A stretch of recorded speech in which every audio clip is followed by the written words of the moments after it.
Room 117 means you'll dream your worst memory," the clerk said without smiling, and slid the key across the counter like it was a blade instead of brass. The neon outside flickered red, then dead, then red again, making the motel sign look like a heartbeat on life support, and the highway hummed like a far-off ocean full of cars and ghosts. It was past midnight, the kind of hour where grief grows teeth, and Olivia was so tired her eyes burned. But the moment the key touched her palm, something in her stomach fell, like a mist stare in the dark. She told herself this was nothing. Just a bed, a shower, a few hours of sleep before driving again at dawn to see her father in the hospital. To say the words that had been stuck behind her ribs since the argument 6 months ago, the one where both of them hung up and neither called back. The lobby smelled like old coffee and lemon cleaner, and a wall of black and white photos watched from above a dusty love seat. Travelers with suitcases, a smiling couple in front of a car with tail fins, a bellhop frozen mid-salute, the kind of history that hangs in cheap frames to look like charm. One picture didn't sit flat. The corner curled as if the air behind it breathed. Olivia took the key, signed the register.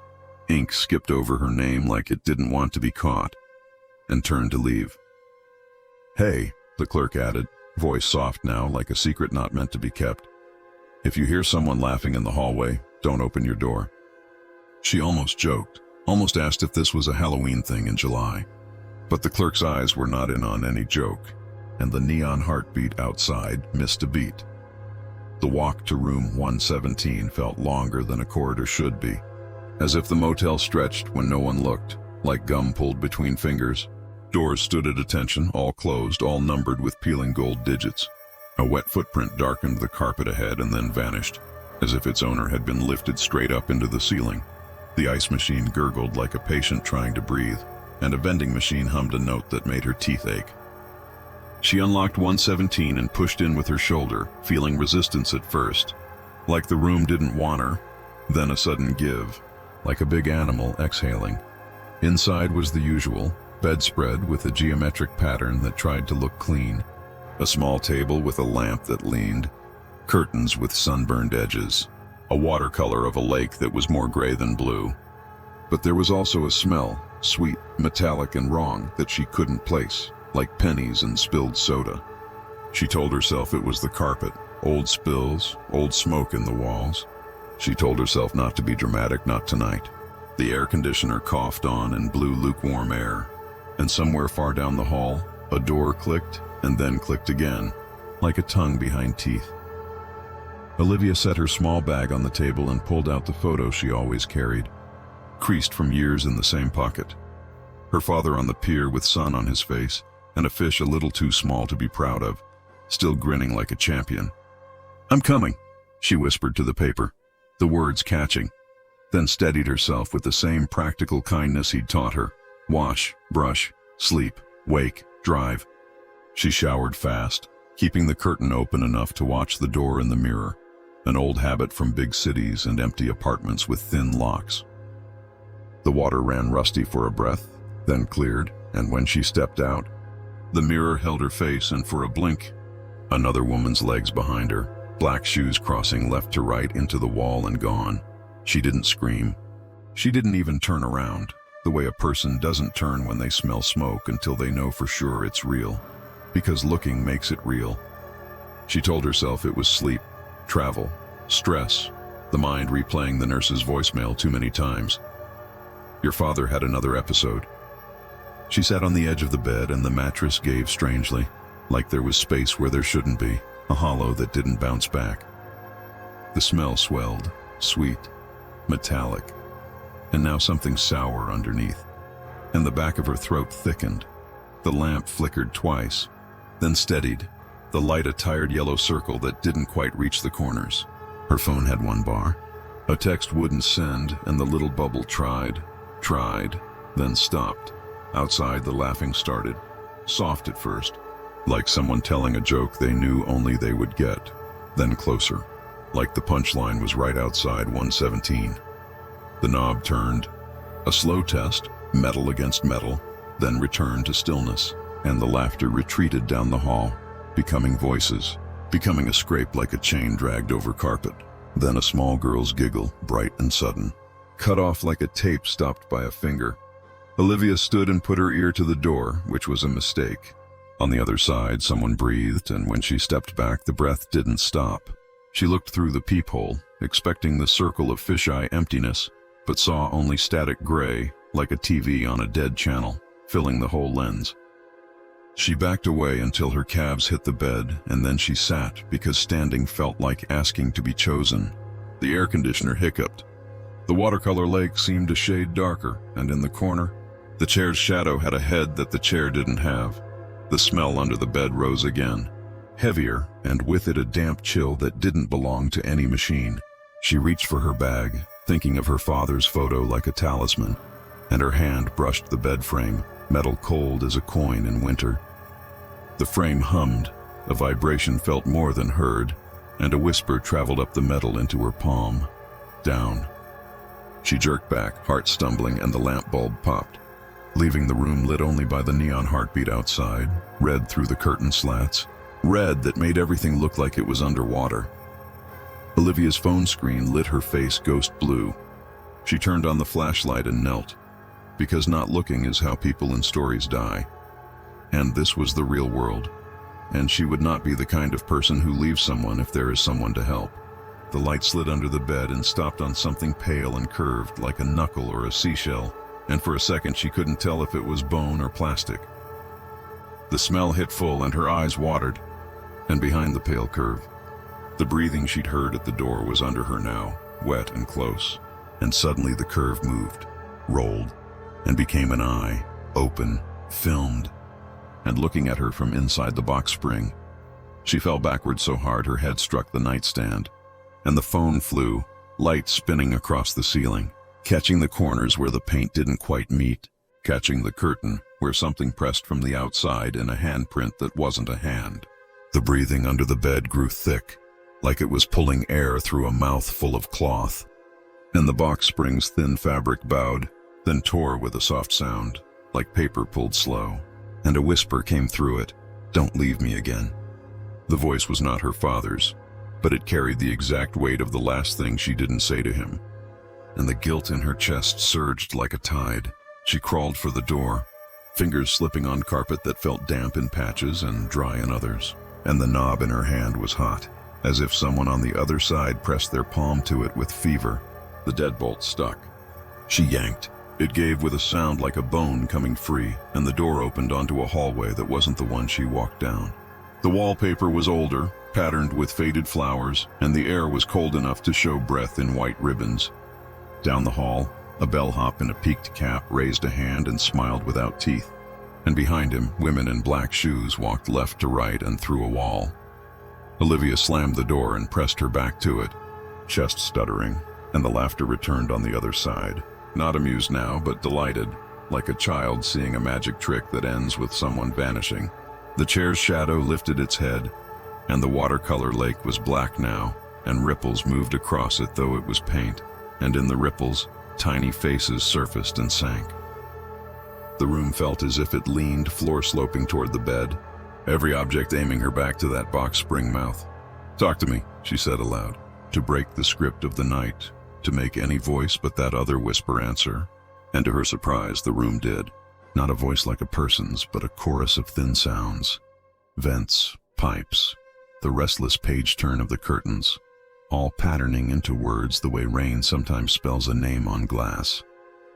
"They leave and leave and leave," it said, and she saw herself in 100 motel mirrors.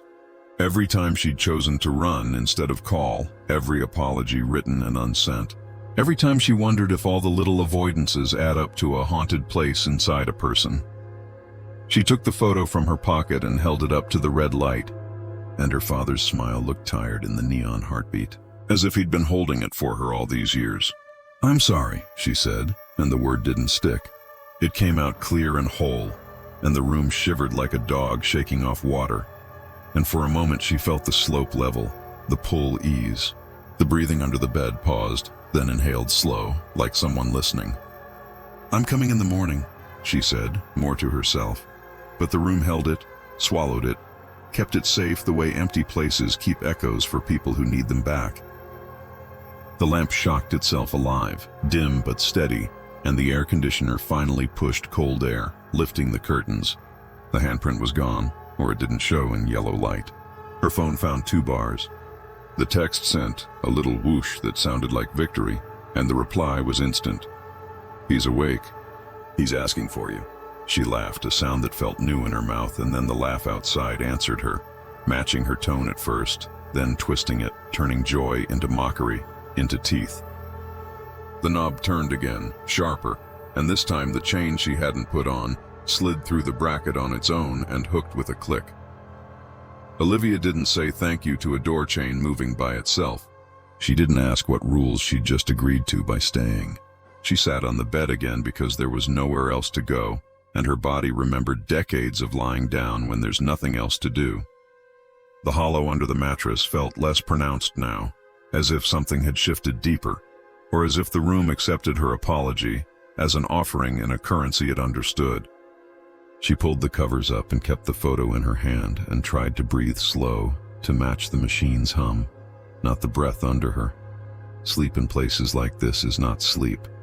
It's a series of falls and climbs, startled wakings and heavy drops, and in one of the falls the dream came, sharp and exact. The hospital corridor painted in the same red as the neon. The nurse with a clipboard, her father on a bed that rolled away no matter how fast she walked. But in this version she ran, and she caught the rail, and she said the simple words she'd choked on for months, said them like a spell that untied knots. "I missed you."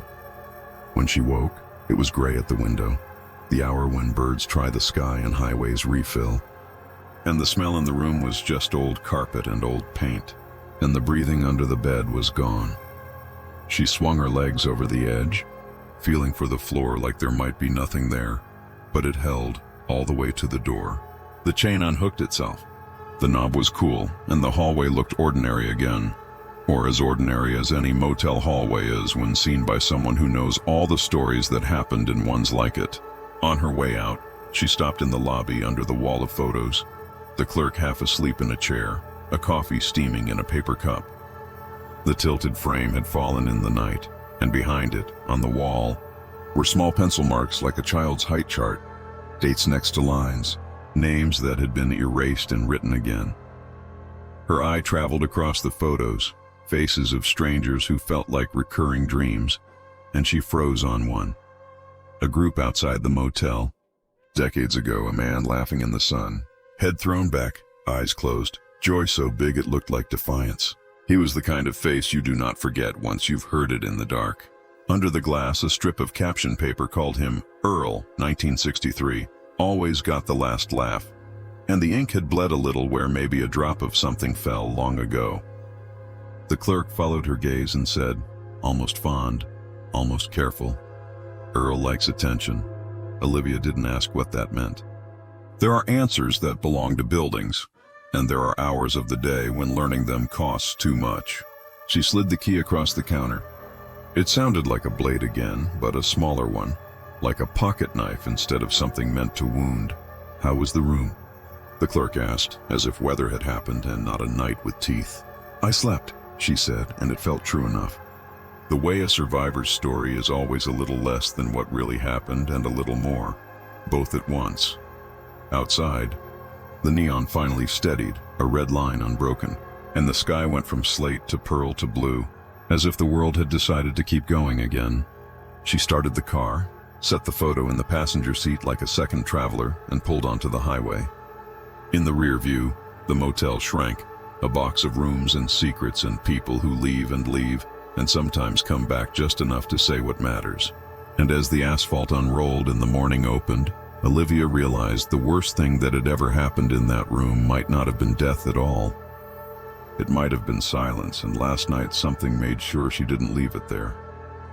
If anyone asks later whether the story is true, she'll say the only thing that ever matters in these stories, the part that changes a person, happened, and it followed her out the door. And somewhere behind her, in a red-lit hall that stretches when no one looks, a man's laugh echoes and thins, a little less loud now, like someone finally got the last word before morning. If the phone rings after midnight at the Whisper Pines Motel, The night manager answers on the first breath, because callers at that hour are never asking for a room. They are asking for a witness. Mara had learned this in her first week, when a voice whispered that the ice machine was crying again, and the second she said, "It's only the compressor," the caller started sobbing like a child who has just been told monsters are real after all. She kept a black ledger beneath the counter, a paper spine of complaints and oddities, doors that unlocked themselves, TVs that turned on to static at 3 a.m., a shape in the laundry room that folded towels wrong, and each entry had a time, a room number, and a small circle in the margin if the guest had used the word please. The owner thought the ledger was quaint, an old habit that kept Mara busy on slow nights. But Mara treated it like a map through fog, because in a place like this, patterns were the difference between fear and a plan. On the Tuesday the story begins. The vacancy sign hummed like a trapped fly. The storm sat low over the highway, and room 29 called the desk at 12:07 with a voice that sounded tired of being brave. "Someone's in my room," the woman said, breath hitching on the last word, and Mara felt the old cold line draw down her back the way a finger draws on a window. "Stay on the line," Mara said, already pressing the radio button for the night security guard, Luis, who was really a janitor with a kind face and a steady walk. "Where are you?" Mara asked, and the woman said, "The bathroom," and then whispered, "He used a key." "Like mine." And Mara's eyes went to the row of spares hanging behind her, all present, all accounted for, every metal tooth in its labeled hook. Luis answered the radio with a calm, "On my way," and Mara could hear the squeak of his shoes. The simple bravery of a person who believes in locks and hinges and the authority of a flashlight beam. "What's your name?" Mara asked the woman, and the woman hesitated and said, "Jessa," as if giving a false name to fear might keep it from finding her again. Mara kept Jessa talking, about the bathroom tile that felt cold even through socks, about the shower curtain that looked like a wall of wet paper, about the way the fan buzzed like a fly trapped in a jar, because people breathing into a phone are alive, and that's a start. "Is he still there?" Mara asked, and Jessa said, "I can see his shoes," in a voice so small that the motel seemed suddenly too large. All that empty space between rooms like the inside of a held breath. Luis's voice came through the radio again, low, at 29, and then a gentle knock through the line, as if Mara could hear it through Jessa's phone too. A soft two-tap rhythm like a teacher asking permission to enter. "Hotel security," Luis called, and Jessa said, "He's moving." And Mara's heart did the hard animal movement fear teaches it to do. Then came the sound that every night manager recognizes even without ever wanting to learn. The scrape of a key turning from the wrong side of a door. A metal whisper that says rules are only ideas. "Back away from the door," Mara told Jessa, voice steady because her hands could do the shaking later, and to Luis, "Do not open until I confirm with the guest, because trust is a rope that can be cut from either end." "Jessa," Mara said, "tell me something only you would know about the room." And Jessa whispered, "There's a crack in the mirror that looks like a river." And Mara's eyes went to the notes for room 29, last week. A complaint about the mirror crack circled twice, with a little margin note that read, "Looks like a map home." "Okay," Mara said. "That's good." And to Luis, "She's in the bathroom. Be ready." And then to Jessa, "When I count to 3, shout as loud as you can, because noise is sometimes a door of its own." Mara counted, and Jessa screamed, a raw sound that filled the line. And through the radio came the thud of Luis hitting the door, and the shatter of a chain giving up its job in one hard second. The next sounds always arrive in a tangle. Feet, breath, a word that is not a word, a body learning the sharp fact of a flashlight against the eye, and then quiet. "Got him?" Mara asked, and Luis said, breathing hard, "No one." And in the same second, Jessa whispered, "No one," which is not the answer anyone wants at that moment, because it means a new kind of fear has entered the room. "The shoes," Jessa said, but her voice had changed from fear to confusion, and Mara pictured a pair of shoes without a person, a wrongness so simple it curdles the air. Luis's radio crackled, his voice lower. "Bathroom is empty." Shower curtain open, window shut. No one in the room, Mara, and she wrote in the ledger. Room 29, 12, 16, no one there. And put a circle in the margin because Jessa had said please twice. Luis, Mara said. Check the hall, check the stairs. And to Jessa, I'll move you to another room, because movement is the first law of comfort. She moved Jessa to room 34. And the ledger got another line and Mara poured a coffee she did not drink. Because sometimes a hot cup is a candle a person holds when the power is still on. At 1:03, the phone rang again, but not from a room, from outside. The call box by the vending machines, a place that always smelled like coins and tired sugar. Is this the desk? A man's voice asked. Flat and polite, and Mara said yes, and the man said, I found a key and read the number stamped on it. 229. Mara looked again at the row of spares, at the neat metal teeth all accounted for, and said, Where did you find it? And the man said, In my pocket, with a little laugh that did not belong to the hour. What room are you in? Mara asked, and the man said, I'm not staying. And then, I'm just passing through. And somewhere in Mara a small click happened, the mind making a shape out of scattered points. Would you like me to hold it for you? Mara asked, and the man said, I can bring it in. And the line went dead with a soft, almost shy, goodbye. She called Luis to meet the man at the lobby door, and Luis said he was already on his way. And the wind at his back through the radio sounded like a crowd whispering. Mara checked the cameras. The vending machine angle was mostly glare and reflections. The hallway view a dream of doors and carpet, empty and patient.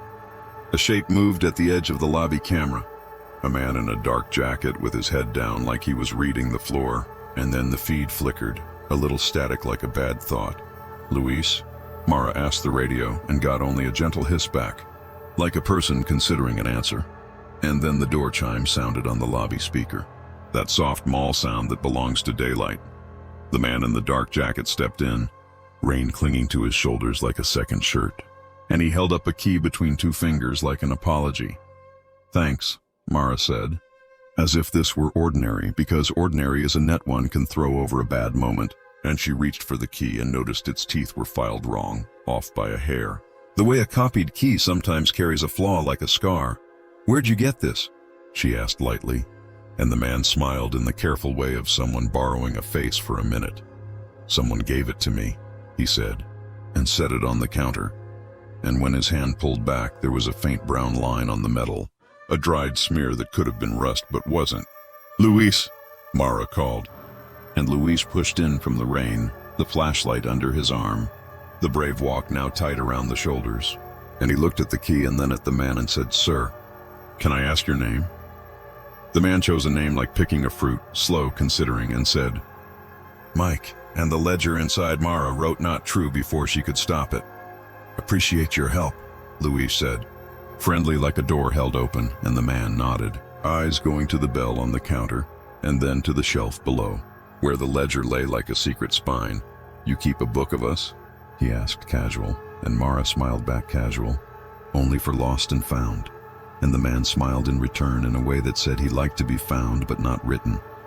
Long night, he added as if he could taste it, and Mara said, They all are.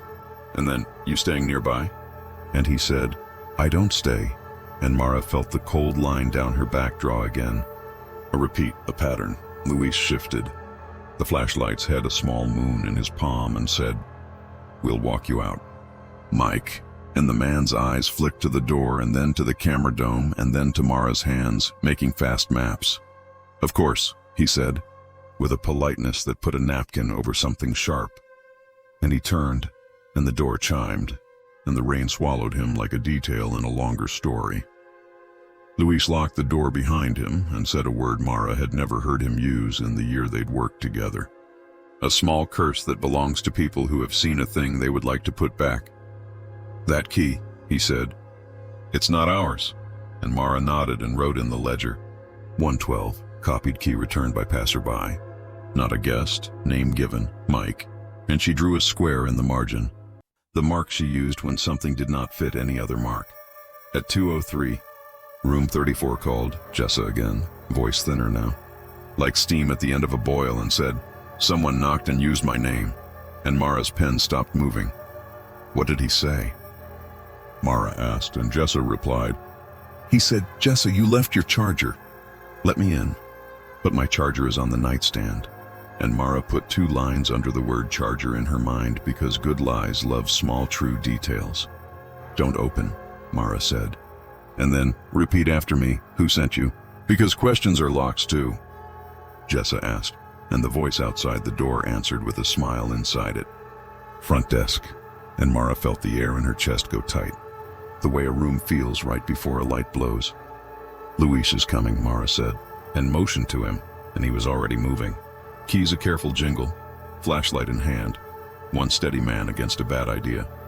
"Check the peephole," Mara told Jessa, and Jessa said, "I can't see anything." "It's dark," and Mara made a small sound in her throat that was not a word. Then, softly through the door, a second voice said, "Try the other one." And the blood in Mara's face moved in a direction that felt wrong, like the room had shifted a little sideways. "Jessa," Mara said, "move away from the door. Get the bathroom door between you and it." And from the radio came Luis's shoes and his breath and the same 2-tap knock as before. "Jessa," Luis called, and Jessa said, "Say something only you would know." And Mara almost smiled, because fear had taught her something, and she had passed it on. Luis said, "The crack in the mirror looks like a river," and the lock turned, and the chain slid, and the door opened to Luis's shape and no one behind him. "Hallway empty and carpet patient." "Good," Mara said, letting the air out slow, and then the lobby door chimed again, and Mara looked up and saw the man in the dark jacket, rainless now, standing on the other side of the glass, not pressing to enter, just watching. "Luis," Mara said, very soft, and he answered, and she said, "He's at the lobby." And Luis said, "I'm with Jessa." And for a second, Mara felt like there were 2 of everything in the world, one too many. The man lifted a hand, the casual hello of neighbors, and then held up another key. And even through the glass, Mara could see the teeth were wrong in the same way. "Do not open for him," Mara told herself out loud, and the habit of politeness tried to argue, because the hand was empty and relaxed and the smile was small and decent. The phone rang, the outside call box, and the man tilted his head toward it like they were sharing a joke, and when Mara picked up, his voice came through the wire, warm and friendly. "You forgot your ledger." Mara looked down, black book under the counter, where it always was, and touched it, and it felt warm, as if a hand had been on it a moment before hers. "Who are you?" she asked, and he said, "The one who doesn't stay," and then added, "But I like to be remembered." And something in the way he said remembered made the skin between Mara's shoulders tighten like it was trying to hold bone closer. "Why room 29? She asked. "Because sometimes questions are lamps." And he said, "Because it used to be 24. And Mara's mind flicked to the old blueprint taped inside the supply closet door, the one with numbers that didn't match the doors anymore. "Who told you that?" Mara asked, and he said, "You did." And the line clicked, and the glass door showed only her own face now. Pale in the dome camera's eye, Luis returned to the lobby, damp with someone else's fear and his own breath, and said, "We need cops." And Mara nodded and dialed. And the 911 operator answered in a voice that had held worse nights than this. And Mara gave the facts like beads on a string. While they waited, Luis checked the outer lot, and Mara flipped the blueprint in the closet, fingers shaky now, and found it. 5 years ago. The rooms renumbered after a renovation that wasn't a renovation so much as a rearrangement, a way to fold a bad night into a different corner. Room 24, the blueprint said, had once been a twin to the office, a door that opened to the vending machines, then sealed, then painted, then given a new number down the line when a wall moved. In the ledger, Mara found a page from a winter before her time. Room 24, male guest complains of noise at 2:57, calls again at 3:22, says someone is at the door using his wife's name. Guest leaves before dawn, no forwarding address. The handwriting stopped mid-line like a sentence that didn't want its last word written. The cops came with bright belts and firm shoes and asked for camera footage and statements and names. And Mara said, "Mike." and heard the officers make the same private note inside themselves that she had made. They walked the halls, asked the rooms, found nothing but the normal broken pieces of a night, an empty beer can, a towel like a flag on the carpet, an elevator that took too long and made everyone pretend not to be annoyed. One officer, the older one with a calm mouth, stood at the vending machine glass and said, "This used to be a door." The way a doctor might say this used to be a wound, and Mara nodded, blueprint folded in her hand like an old letter. "People come back to the place where their name was last used, right?" he said, like a person telling his own story by accident. And Mara thought of the man in the dark jacket and the way he had said remembered. They left with promises of patrols, which are promises the night accepts like a blanket accepts a draft. Useful. Kind, not a wall. At 3:22, because some stories like to keep their own time, the lobby door chimed again without opening, a sound with no foot to cause it, and the call box rang.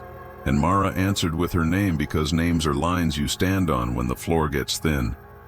"Write me down," the voice said. Pleasant, and Mara said, "I don't write names without permission." And the voice laughed a little, tired, and said, "That's why I picked this place." And for a moment, Mara felt a strange sympathy bloom, unwelcome and human. "What do you want?" she asked, and the voice said, "A room I can keep."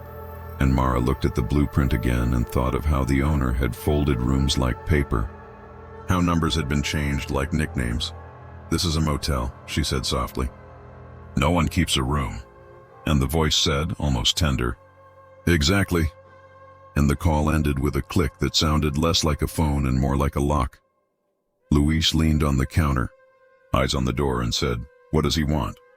And Mara said, "A ledger entry." And Luis made a face like he wanted to spit out the taste of those words. Dawn pulled a gray hem over the parking lot, and the neon vacancy turned itself down, as if embarrassed by how loud it had been, and Jessa came to the desk with her backpack and the tired posture of someone who has been brave for too many hours in a row.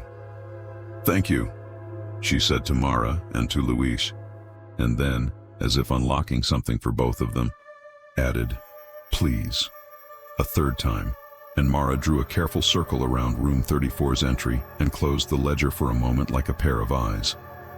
She printed Jessa's receipt and slid it across, and Jessa's hand brushed the counter where the man's key had been, and she shivered, a small gesture like a bird shaking off rain. "Keep the chain on," Mara advised.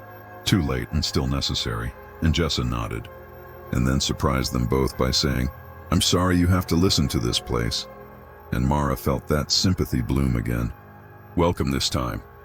When Jessa left, the lobby looked larger, the kind of empty that feels clean, air rebalanced, numbers right-sized. By afternoon, the storm had moved east, leaving the lot bright and blunt, and the owner came by in his confident daylight way, asking about occupancy and the new coffee pods, and whether the vending machine light could be made less harsh.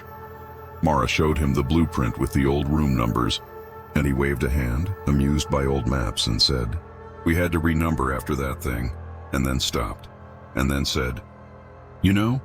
and looked at the ledger like it might bite. "What thing?" Luis asked, polite and heavy, and the owner's mouth did that careful shape again, and he said, "A guest who didn't want to check out," and left it at that, which is how daylight tells ghost stories. When he left, Mara opened the ledger to a fresh page and wrote a title at the top she had never written before, "The Ones Who Don't Stay," and under it, a single line with no room number. Only a time, 3:22. She closed the book and put her hand on it, and it was cool again, just paper, just ink, just a map she could carry. The twist waited until that night, because twists prefer the dark and because they like to arrive when a person thinks the first story has ended. At 12:07, the phone rang, and Mara answered with her name. And a woman's voice said, "Someone's in my room." And Mara said, "What room?" And the woman said, 24.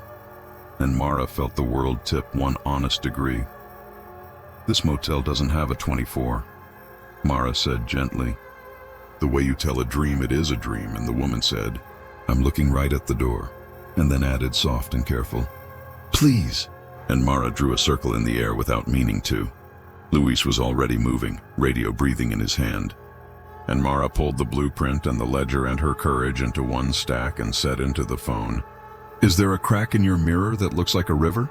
"Yes," the woman said, as if surprised to be seen, and Mara said, "I'm with you." And then to Luis, "Vending machines," and to the knight, "You cannot keep this room." And the knight, for once, did not argue out loud. When Luis reached the vending machines, he stopped, and the radio caught the shape of his breath. And he said very quietly, "There's a door here." And Mara closed her eyes and saw it too. Not in the camera, not in the glass, but in the place where numbers forget themselves. "Knock," she said, "because sometimes you must greet a thing to move past it." And he did. 2 gentle taps, and the radio carried back the soft sound of a knock answered from the other side. "Knock," she said, "because sometimes you must greet a thing to move past it." And he did. 2 gentle taps, and the radio carried back the soft sound of a knock answered from the other side. Mara said into the phone, "When I count to 3, shout!" and counted, and the woman shouted. And the radio and the phone and the room all made the same bright, frightened sound, and something in the air like dust in sunlight shifted. Then the phone went dead, and the radio hissed, and the camera flickered, and the lobby door chimed for no one, and Mara opened the ledger and wrote a new line before she forgot how. 1209, room 24 released. And she did not know why that was the word, only that it fit.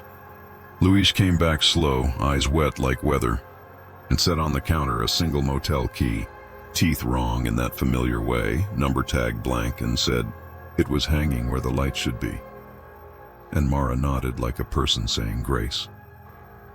They kept the key under the counter after that, in a small dish that once held mints, and sometimes the dish was warm when they touched it, and sometimes it was just metal and silence. Guests still called after midnight, because people will always need a witness, but fewer said please with that desperate edge.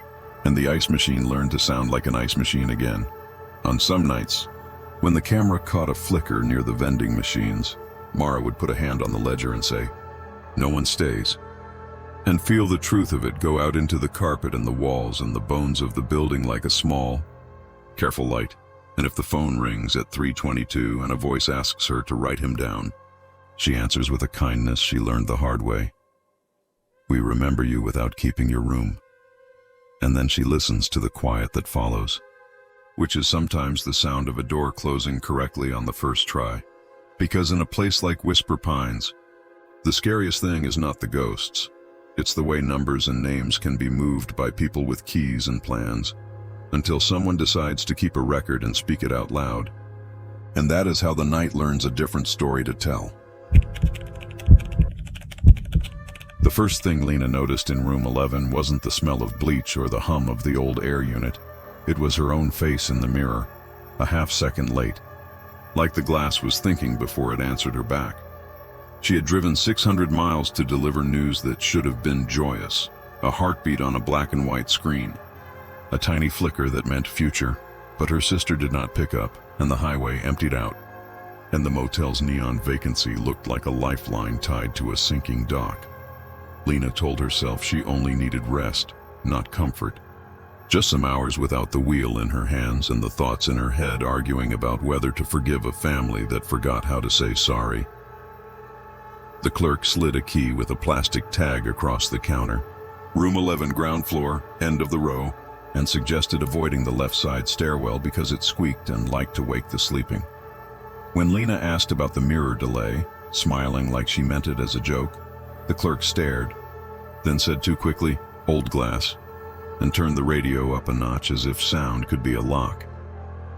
Room 11 had comforts pretending to be comforts, a floral bedspread that hid old patterns, a TV that showed its own reflection when off, and a bathroom door that never closed all the way, as if it had learned to listen. The mirror above the dresser was big, the kind meant to make small spaces look wide, and the frame had tiny carved leaves that caught dust like secrets. When she moved left, her reflection lagged right, a fraction behind, not enough to be wrong unless a person was paying attention, which Lena suddenly was. She waved once, slow, and the mirror waved back just offbeat. like two children trying to clap in time and failing in the cutest way that still makes a mother frown. "Old glass," she said to the empty room. And the room did not argue, but the air felt like it had questions. She set her small cooler on the dresser and the ultrasound image beside it, a pale bean in deep water, and texted her sister again. "Stop for the night. Room 11, answer if awake." No reply, only the phone's time slipping past midnight, and outside a light drizzle that made the parking lot look like it was trying to pour itself back together. Lena stretched on the bed with the TV's silent glow across her knees and closed her eyes to the kind of tired that hums under the skin. A soft knock woke her. 3 taps, careful. Not the bold rap of someone demanding, but the polite ask of a person who has practiced not taking up space. "Front desk," a woman's voice said through the door. And for a second, Lena was only relieved, because help at night feels like proof that the world still runs on rules. "What is it?" Lena asked, standing hand on the chain, and the voice said, "We need to check your mirror." And Lena looked at the glass where her face was a moment late again, and some animal part of her went very still. "Can it wait?" she asked, and the voice said, "It never waits." Soft, almost apologetic, and the kind of sentence that sounds like it is true even before anyone proves it. She checked the peephole. The hallway was empty, a strip of carpet and the glow from the soda machine making the air look sweet and false blue. "Who sent you?" Lena asked, because stories she'd listened to on long drives had taught her to ask this. And the voice answered, "Maintenance," with the round vowels of a lie that wants to be believed. "I'll call the desk," Lena said. And the phone in the room had no dial tone, just a breathy hiss that sounded like someone listening from a long way down a tube. Her cell had 1 bar that went to none when she raised it, and in the glass her reflection lifted a phone a fraction late, like it was considering a different choice. The knock came again, polite, and then, near the bathroom, a second knock from inside the wall, answering, closer, like an echo with intent. Lena's scalp prickled. That awful quick cold, like someone opened a freezer behind her neck, and she whispered to the mirror, "Stop," as if it could hear and obey. The carved leaves in the frame seemed to gather shadow in their grooves, and behind the glass something like a breath fogged and cleared, as if 2 rooms had been sharing the same air for too long. She turned off the TV to make the room simpler, and the mirror did not like the dark. It held a dim light of its own, a wrong glow, like hallway light pressed flat and trapped. Lena stepped closer and saw, beyond her not quite synced reflection, a thin seam at the edge of the frame where dust patterns did not match, as if the frame had been lifted and placed again by hands that never learned careful. She slid the dresser an inch, slow, and the mirror gave a small click, like a tooth touching a glass rim, and the chain on the door trembled very softly for no reason she could accept. "Don't," said the voice at the door, a warning wrapped in courtesy, and the voice from inside the wall answered it with the same tone, the same pitch, the same word, 2 women saying the same thing from different sides of a sentence. "Who are you?" Lena asked the glass because the door could wait, and in the mirror her reflection's mouth shaped the question a beat late, and another mouth, behind and lower, shaped it too, as if a second woman were standing in a thin room lit by the light of her own fear. Lena reached up and touched the carved leaves, and one lifted, wood over wood, frame over frame, and the mirror swung an inch on a hidden hinge, breathing out dust that smelled like old towels and something bitter. The gap showed darkness, not drywall, not studs, but a crawl space, a maintenance channel no wider than a closet, with scuffed boards and a line of fingerprints in grime at Lena's eye level, all small, all pressed hard as if begging the wood to become a door. Behind the glass, a woman's eye looked back, bloodshot, glossy with the kind of tired that belongs to people who do not get to sleep when they are afraid. She put her finger to her lips and shook her head. No sound. No sound, and in the same second the polite knock at Lena's door became a new sound. A key sliding home where no key should be. The chain held, but the door flexed. Wood complaining in a voice that rooms use when they have seen this before and lost. "Front desk," the voice said again, brighter now, like a smile had been painted on it, and the woman behind the mirror mouthed a different word. One Lena knew by shape even without hearing. Run, Lena did not run. She moved like a person carrying something fragile inside her body. Which she was, which she remembered now with a fierce heat that for the first time tonight felt like power. She pushed the mirror farther. It opened enough for a shoulder, and the woman in the crawlspace scrambled back to make room. And in the same breath, the door chain screamed and snapped, metal learning its limit. A man filled the doorway, shoulders making the room look narrower, a neat cap brim shadowing his eyes, a maintenance badge that might have been real once, a smile that had practiced being safe. "Mirror inspection," he said lightly, and then saw the gap and the woman in the way Lena held her body like a shield, and his smile folded in on itself, showing the tired, ugly hinge beneath. "Step away," he said, and took one step he had taken before in this room, and the crawlspace woman pulled at Lena's wrist with a quiet strength that said, "I have learned this room's timing. Please trust me." They slipped into the narrow dark, shoulder to plaster, breath to breath, and the mirror swung almost shut just as the man reached it, his knuckles wrapping the frame, a polite little knock that now sounded like hunger. He did not tear it open. He waited, listening, and then he did the worst thing. He spoke in a soothing voice to the empty room, to the woman he imagined trapped inside the wall. "You don't have to hide. I'm here to help." The kind of sentence that sounds like mercy unless you are the person who ran. The crawl space angled left, a tight turn, and Lena's shoulder scraped wood. She bit back a cry and tasted dust and old soap and something else like copper, and the woman squeezed her hand once, "Sorry," and then squeezed again. "Keep going." They passed slats where thin lines of rooms showed, a sliver of carpet, the shine of a TV, a sleeping shoe on its side. The private organs of a motel seen from the wrong side. "Who are you?"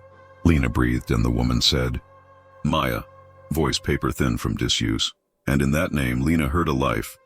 Not a ghost, a clerk with a neat braid, a niece who liked cartoons, a person who had once checked in guests and smiled for real. He followed on the other side of the mirror. Footsteps measured, a man walking the width of a wall like a patient hunter, trailing the small sounds two women tried not to make. "Why not the door?" Lena asked, and Maya whispered, "He keeps a key." And then, after a beat that felt like a drop, "He keeps the ledger too." And Lena understood a colder part of the story, a list of names to choose from and speak through doors. The crawl space opened into an old maintenance room behind the laundry, full of pipes that sounded like slow breathing and a rolling cart with towels folded in the wrong order. Maya went straight to a corner where a crate sat beneath a vent and lifted it with practiced care to reveal a phone. The kind that doesn't need the motel's mercy, its own line, its own stubborn dial tone. "He cut the desk line," Maya whispered. "He always does before the check." And Lena swallowed the anger that rose like bile. Because anger had teeth and they needed quiet. "Why are you here?" Lena asked, too harsh and then softer. "How long?" And Maya closed her eyes for a second, then opened them like pulling a bandage. 3 weeks, she said. "I thought I could watch the rooms from inside and help." "But the mirror..." Her voice broke like a thin thing snapped in two. She dialed, fingers sure on numbers she had memorized from a time when the desk was safety, not a mask, and whispered to the 911 operator as if speaking across a church aisle. "Calm, precise room numbers like prayer beads. Stay on," the operator said, and the words carried a kind of authority that does not knock, that simply opens. The vent above the crate rattled. The man had found the other entrance because a person who owns the wrong kind of keys slowly learns all doors, even the ones people forgot to name. Maya squeezed Lena's hand again, apology and promise, and nodded at the laundry room door, where a thin metal push bar waited like a dare. They ran, small, efficient steps, through steam and bleach and the bright clanking of machines, and for a second Lena felt the ridiculous urge to apologize to the spinning sheets for scaring them. The push bar bucked under Maya's shoulder, and the night air hit their faces, cool and wide, and the world outside smelled like rain and truck brakes and relief. Behind them, something struck the laundry door, a heavy, angry sound that belonged to a person who had just remembered he could be seen. A patrol car turned into the lot with a sudden wash of red-blue that made everything honest, even the motel's tired paint, and an officer stepped out with a voice like someone who wakes up ready. Maya gave her name, and the officer repeated it back carefully, like a promise.